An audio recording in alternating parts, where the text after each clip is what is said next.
Good evening, sir. And can you kindly introduce yourself to our viewers? Okay, so my name is Professor Matthew Chamenyi. I'm the Executive Director of CEIBS Africa. Yes. The launching of this program in particular, do you think that we have enough innovative entrepreneurs who would keep on coming? I'm sure isn't going to be the first or last one, but do you think we'll keep on having more entrepreneurs coming through and learning more from what I just heard today?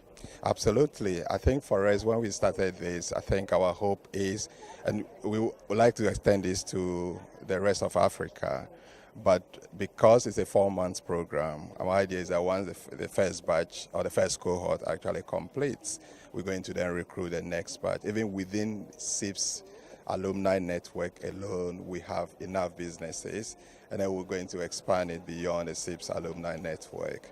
I think the whole objective is to identify innovative businesses and businesses that we think have probably the propensity to scale up and grow.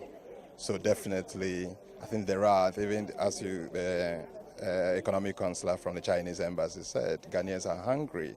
There are a lot of entrepreneurs in the system. I think for us, just the whole argument is how do we create a platform for them to actually grow. Yes. What do you think is a major problem facing entrepreneurs in the country at the moment? Well, of course, when you ask people, the first question they will tell you is the finance. Of course, finance is an issue, but I always say, look, yes, finance is an issue, but number one is the access to markets. Okay, you need to have the opportunity to actually market your products, because once you have markets, I think it's easy to get a finance. So definitely I would say yes, markets, then finance, but then there are a whole lot of other things, and some of them are environmental, some of them can be controlled, others cannot be controlled. It's difficult to plan in this environment, as we all know. But also, I think the challenge is for businesses is how can they become innovative, look for new ideas, search for new ideas, and then grow. Yeah. Do you think that there's enough research and information for entrepreneurs that are starting up to find before they venture into the businesses that they want to? No, I think that is why schools such as the CEIBS, I think that is our role. I think what we've done in the past is to do probably case studies.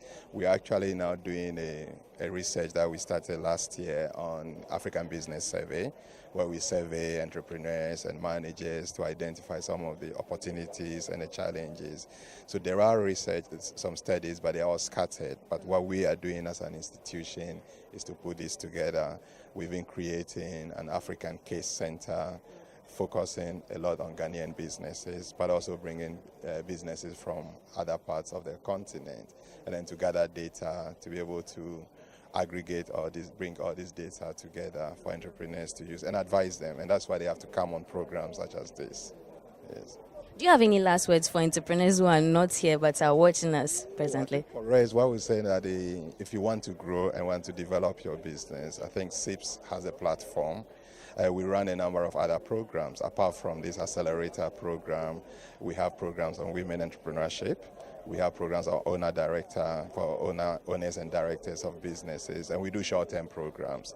So we have the platform for entrepreneurs who are at different stages of their businesses. Of course, the Accelerator program is designed actually for people who need to build their capacities, and then also business advice to be able to access funding and market. But there are other programs that they can take advantage. Thank you very much, sir. Okay, my name is Barbara Adjaman. I'm an organization development and change consultant.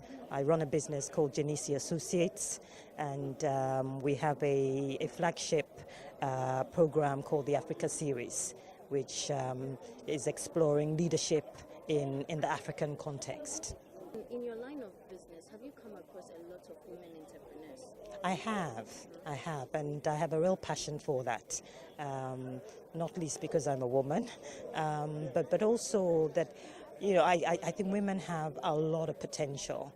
Women have the ability to multitask, and when you look at the entrepreneurs globally, women are doing some really interesting and fantastic things. So yes. How do you empower women to take up the call, even though it's not easy? To take up the call in terms of entrepreneurship, I think that a lot of women lack confidence. And so, I mean, in my line of work, I do a lot of mentoring and a lot of coaching. And I believe that you can have mentoring conversations and coaching conversations, even if you have 5 minutes with someone. Invariably, when I get into a conversation with a young woman or even an older woman, it always turns to, how they're growing themselves and, whether or not I'll mentor them, how their businesses are growing or what ideas they have. What are your last words for entrepreneurs who are watching us but are not here presently? CEIBS is a wonderful place to be. There are so many opportunities in terms of growing your skills. It's a melting pot. Jose and I were observing the people in the room, people from the East, people from the West, people from Africa. This is the new world, and you find it here at CEIBS. Do you think that entrepreneurs of today don't invest enough time into learning about, the figures and finances and everything before they enter into business? Yeah, most entrepreneurs now don't understand the key things to build their own capacities. They don't have the core skills. They don't have the skills that are needed to understand the common financial instruments that they need. So you see an entrepreneur who goes for a loan and doesn't understand the term sheet. You see an entrepreneur telling you that I'm going to buy this is what is going to happen, I'm going to produce more, but they don't understand the key things. They don't want to learn, and finance is key. When an entrepreneur tells you, I'm not good at numbers, don't invest in that person. If you are not good at numbers, who should be good in numbers to help you to grow? Understand the basic things that you need to be able to break even. So how do you break even? How many do you have to sell to break even? Sales is numbers. Listen, production is numbers. Everything is numbers. So if you don't learn the numbers, when are you going to learn? Which is very important for all of them. So I think every entrepreneur should understand the numbers, and that's what we are going to concentrate now. If you understand numbers, you know what money means. So when money is given to you, you won't go and buy a phone or a car, but you invest in the business. So do you think that the models that you are bringing out will actually change their mindsets, the way they think? Because it seems like it's a culture for many people to say that, we don't know numbers and that is how we are. One of the models to change their mind is design thinking. For people to know how to think and think outside the box. For people to think positively. So we are going to spend the first 1 month is to play on their mind and for them to have an attitude of being successful, an attitude of concentrating on their businesses. So it's just going to be tough because the attitudes of most businesses in Ghana, you can't believe it. They wake up at any time. They don't know time management. So these are core things that we are going to look out for.